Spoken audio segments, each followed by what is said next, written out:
एकमेकींना सांगून भांडणाची मजा बघणं काही जणींचा छंद असतो. आशांच्या पुढ्यात आपल्या सुनेविषयी काय बोलायचं हे आपल्या शहाणपणावर आणि मूर्खपणावर अवलंबून असतं.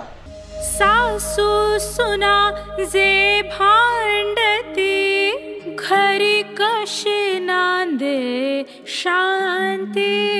प्रेमे आदरे वागती, तेथे सुखा ये भरती.